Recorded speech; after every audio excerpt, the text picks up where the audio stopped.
everybody. So today's video is about Samara's room, but it's not just about what's in her room and what it looks like and what it takes to have Samara at home. It's to talk also about what it even took to get to a point of having a room for her. During the pregnancy, as you know, we were told that she wasn't expected to live. And so I had a really hard time even wanting baby things in the house. Although my faith was strong and I was praying for a miracle, we all were, my pregnancy was difficult and every appointment was a reminder that something was wrong.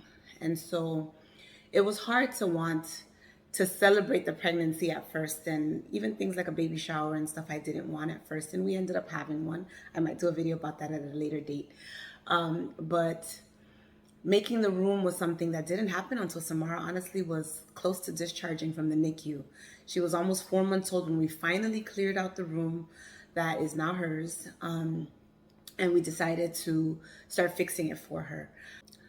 The thought of having a bunch of baby items in the house or decorating a room, and then the possibility of having something go wrong during the pregnancy or during delivery or shortly after, the reality that we could potentially have a baby and come home empty-handed didn't sit well with me in terms of having a full decorated room.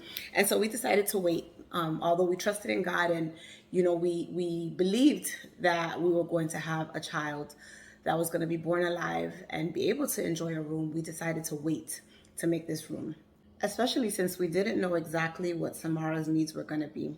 And I think that's something that a lot of people don't really take into consideration, whether you're experiencing this or you are a family or friend of someone that has experienced a difficult pregnancy, is all the fears that come when there's so many uncertainties about the outcome. And so we knew that the child, Samara, was going to potentially have significant issues. And although we were praying for a miracle and hoping that there was absolutely nothing wrong with her, again, every appointment was a reminder that something wasn't right. And so then the next question was, well, what is she going to need? Will she be able to breathe? Will she need a vent? Will she need feeding assistance? Like, we really had no idea what to expect. Like, there were so many possibilities that we were like, well, why set up a room or how to set up a room without exactly knowing what her needs were. So as I mentioned earlier, we waited until she came out or was about to come out of NICU. So fixing this room meant a lot to our family. We put a lot of love into this room, a lot of thought into this room. And again, this video is not just to show you what her room looks like, but it is partially to show you what it takes to take care of a child with her level of needs. And then there are other people in our group that may be watching this video and may be looking for ideas. And so I hope this video helps someone. More importantly, and above all things, faith is the key. Having faith and trusting the process and letting God lead you. Some people will decorate their room from the very beginning. There's nothing wrong with that. Others may wait until the baby's being discharged from the hospital. There's nothing wrong with that either. I think your relationship with God and trusting the process and trusting God in terms of what is happening next and putting it in His hands will lead you to making decisions that are right for you and your family.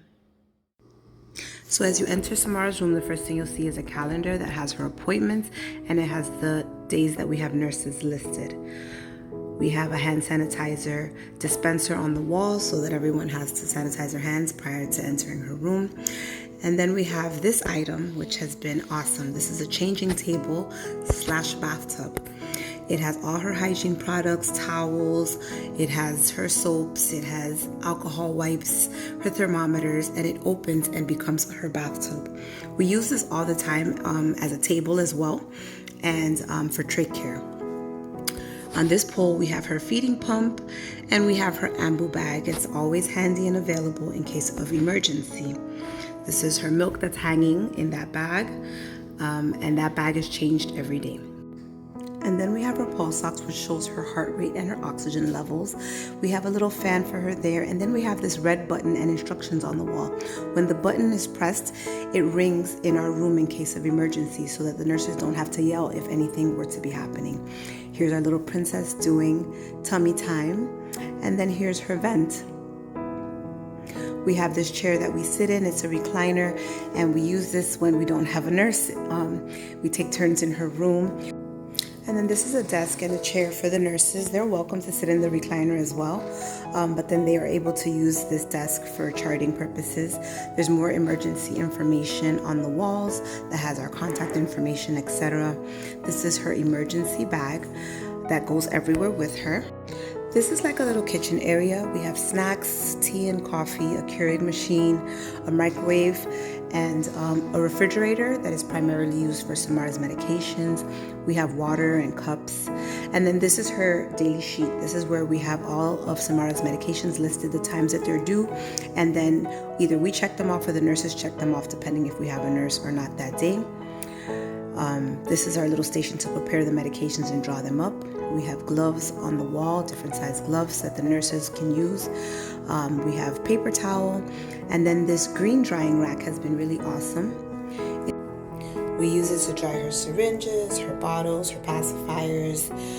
It's been very helpful with keeping her area very organized and making sure that everything dries properly.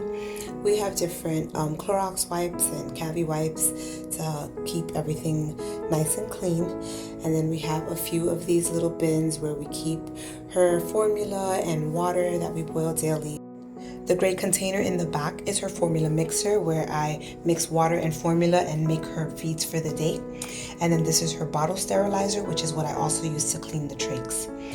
For her drawers, I have all the supplies, and we have a label maker, and so we're able to make labels with different fonts, different sizes, and it just helps for organization, to be able to have everything easily identified and in its place. So the drawers all have their purpose, and this is an example of one of them. There's sat wraps and tape and syringes, and just it's easy, especially if you need something quickly, to just find it and know where it is. This is a touchless trash can, and then we have her hamper and a sharps container for whenever we have to do glucose checks on her, and that pretty much sums up her room. So as this says, whatever you do, do it all for the glory of God. I hope you enjoyed seeing her room and hearing a little bit more about our story.